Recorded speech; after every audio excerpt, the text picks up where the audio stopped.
So in the last couple of videos we've talked about impulse, and we've learned that impulse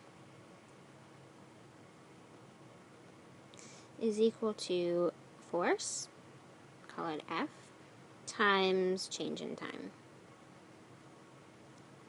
There's another quantity in physics that defines force times displacement, and that's called work. So work is force times displacement. Let's call it delta x. Okay. Sometimes you might see it written as like F times d for distance or displacement. So in comparison to impulse, impulse takes into consideration force expended over a certain time period, while work takes into consideration force expended over a certain distance. So then, what is work? Well, I'll give you a couple examples. You do work when you lift a load against Earth's gravitational pull. You do work when you run up the stairs. You do work when you compress a spring.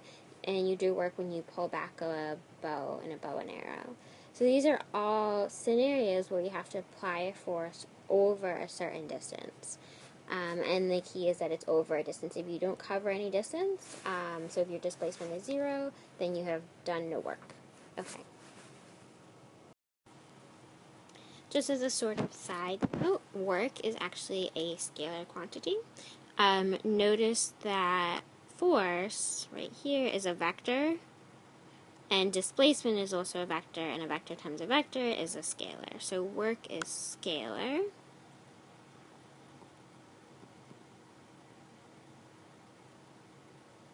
And then if you remember that scalar quantities don't take into consideration direction. So they're just a magnitude. And the units for work are interesting. So work is found by multiplying force times displacement. Remember that force is measured in newtons, and displacement is measured in meters. So the units for work are Newton meters, which are also called joules. So the symbol is just a J.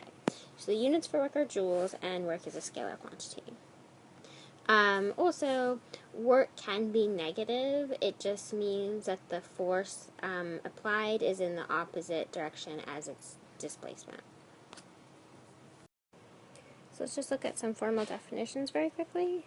Work is the transfer of energy via a force, and joule is the energy expended when 1 newton of a force is applied through a distance of 1 meter. So joule are the units that we use to measure work.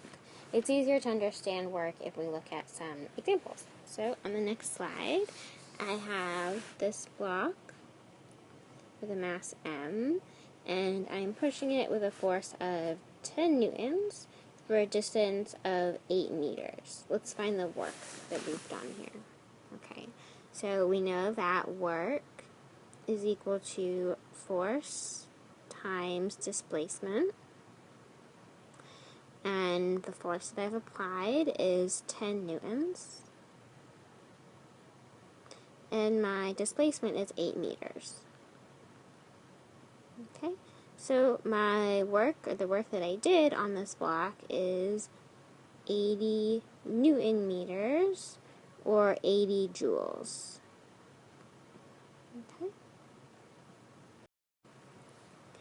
It's important to notice here that once this block has been pushed the 8 meters to some position over here, it does have some sort of velocity.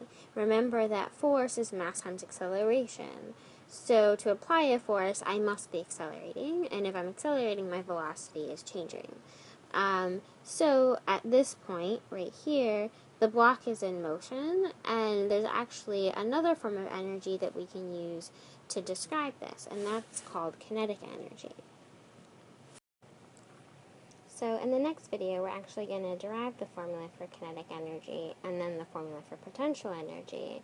But before I let you go, I just want to make the point that, and we're going to get to this in more detail later, that energy is transferred. Looking back at the definition of work, we see that, right in the definition it says the transfer of energy via force. So, you do work on an object and you transfer energy to that object, and then that object can now do work on something else, or it stores the energy, or it increases, or it accelerates, or changes its velocity, etc. So we're going to get to some of those other definitions of mechanical energy in the next video.